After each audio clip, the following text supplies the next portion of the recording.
4. 2 भाऊ. 3. एका शेतकऱ्याला 2 मुले होती. शेतकऱ्याच्या मृत्यूनंतर दोघांनी जमीन वाटून घेतली व ते दोघे वेगवेगळे राहू लागले. ते जरी वेगळे झाले तरी त्यांचे एकमेकांवर फार प्रेम होते. 2. शेतातील धान्याची मळणील्यावर दोघांनी धान्य पोत्यांमध्ये भरून वेगवेगळ्या ठिकाणी ठेवले. दुपारी मोठा भाऊ शेतात आला. यंदा चांगले पीक झाले. त्याच्या मनात विचार आला, धाकट्याचं अजून लग्न झालं नाही.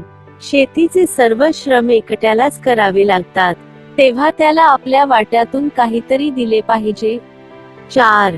असा विचार करून मोठ्या भावाने आपल्या वाटणीच्या पोत्यांमधून 5 पोती छोट्या भावाच्या पोत्यांच्या थप्पीत ठेवून दिली. 7. सायंकाळी राखणदारी करायला छोटा भाऊ खळ्यावर आला. त्याच्या मनात विचार आला, इतके धान्य आपल्याला कशाला हवे. दादाला मुलंबाळ आहेत, मी एकटाच आहे. मला कमी धान्य मिळाले तरी चालेल, पण दादाला याची आवश्यकता आहे. 6. असा विचार करून छोट्या भावाने आपल्या वाटणीच्या पोत्यांमधून 5 पोती मोठ्या भावाच्या पोत्यांच्या थप्पीत ठेवून दिली. दुसऱ्या दिवशी खळ्यावर जाऊन दोघेही पाहतात, तो दोघांची पोती पूर्वी इतकीच. माझी पोती पूर्वी इतकीच वाढली कशी? त्यांच्या मनाला प्रश्न पडला.